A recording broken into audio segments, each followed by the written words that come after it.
क्या आपने कभी ऐसा जंगल देखा है जो बोलता नहीं, फिर भी चीखता है?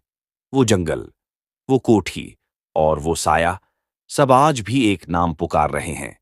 गांव सरदाब में सर्दी हमेशा जल्द आती थी, मगर उस साल लोग कहते थे कि सर्दी मौसम से नहीं, किसी चीज के जाग जाने से आई है।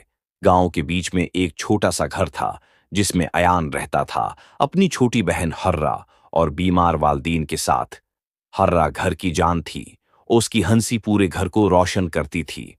छोटे छोटे कदमों से भागती थी, घंटी जैसी आवाज में हिंसती थी और हमेशा वही सरख चादर ओढ़ती थी जो उसे नानी ने दी थी। एक शाम वो चादर ओढ़े घर से निकली और कभी वापस ना आई। इस दिन ने पूरे खानदान को तोड़ दिया था। यान ने 3 दिन से ठीक से सोना नहीं देखा था। छत पर बारिश का शोर हो या घर की खामोशी, हर चीज उसे हर्रा की याद दिला देती थी। और उसकी माँ कुरान की आयत पढ़ते पढ़ते बार बार रखकर रोती और कहती, ऐसे नहीं जाती बच्ची, ऐसे नहीं छोड़ती माँ को। अयान अपने बाप को देखता, जिसे कभी मजबूत पहाड़ कहा जाता था, अब टूटी हुई लकड़ी की तरह कांपता बैठा था। हर रात वो दरवाजे की तरफ देखता और कहता, होरा, दरवाजा खोलो। लेकिन दरवाजा सिर्फ हुआ के धुक्के से हिलता था। सरदाब के लोग पुराने किस्से नहीं भूलते थे। जंगल की गहराई में एक कोठी थी, जिसे खामोशी का घर कहा जाता था। कहते थे, अगर कोई अपनी आवाज खो दे, तो ये घर उसे वापस दिलाने के लिए एक और आवाज छीन लेता है। गांव के बूढ़े, जो जिंदगी भर सच छिपाते रहे थे, अब डर के मारे सच बोलने लगे थे। हुरा उस घर के सामने देखी गई थी। ये सुनकर अयान की सांसें रक गईं। अयान ने सबके मना करने के बावजूद फैसला किया, मेरी बहन जिंदा है, जब तक मैं सांस ले रहा हूं उसे वापस लाऊंगा।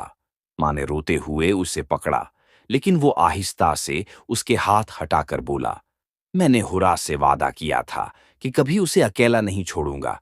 भले उसे भूल भी जाऊं, दिल उसे कभी नहीं छोड़ेगा। ये जुमला उसने खुद नहीं समझा था, मगर तकदीर ने समझ रखा था। जंगल में दाखिल होते ही अयान ने अजीब चीज महसूस की। ये जंगल सांस ले रहा था। दरख्त हल नहीं रहे थे, मगर उनके बीच से सरगोशियां आ रही थीं। जमीन कभी नर्म, कभी पत्थर जैसी सख्त महसूस होती। हर तरफ धंध थी जो कदमों के गर्द लपटती थी, जैसे कोई उसे रोक कर कहना चाहता हो, मुत जा, वापस मुड़ जा।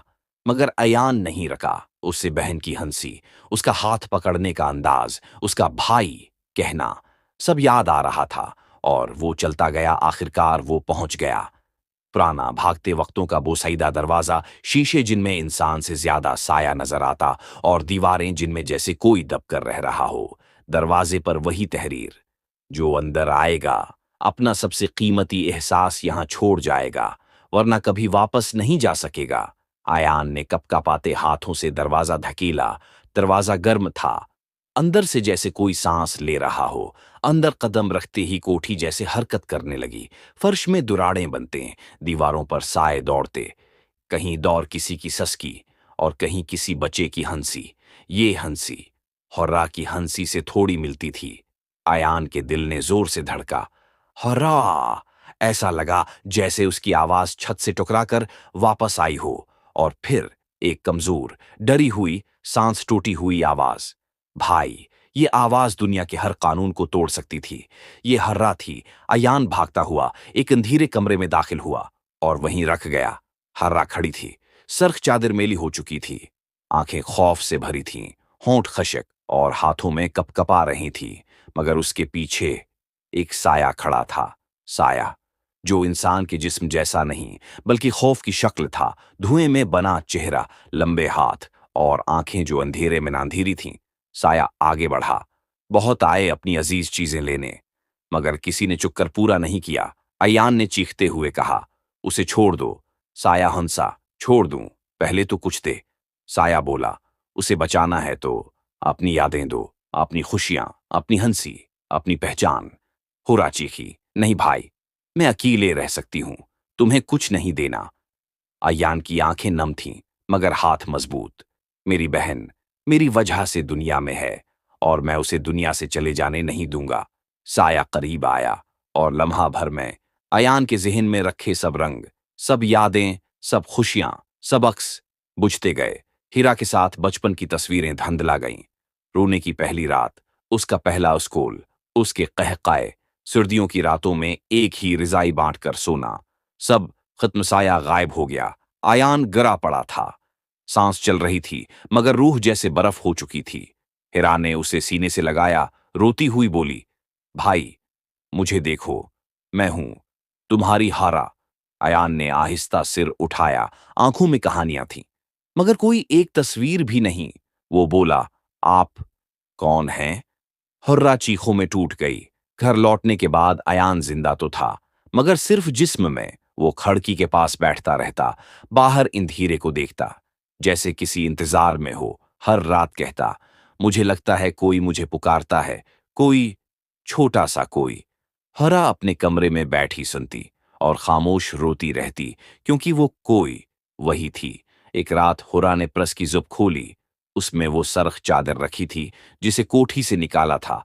उसने वो चादर अयान की गोद में रखी। अयान ने उसे हाथ में लिया, लर्ज गया, दिल तेजी से धड़का और आंखों में अजीब सी नमी भर आई। वो बोला, ये किसी की थी, जो मुझे बहुत याद आती है। हुर्रा फूट पड़ी। अयान ने पूछा, वो कौन थी? हुर्रा ने नम आवाज में कहा, वो मैं थी भाई। और अयान की आंखों से एक खामोश आंसू बहा निकला, पहला और शायद आखिरी। गांव वाले आज भी कहते हैं, रात को इस घर की खिड़की से एक लड़का नजर आता है जो अंधेरे में किसी की तलाश में देखता रहता है, और उसके पीछे एक लड़की बैठकर चादर में मुन्ना छुपाकर रोती है, क्योंकि वो दोनों अब एक साथ तो हैं,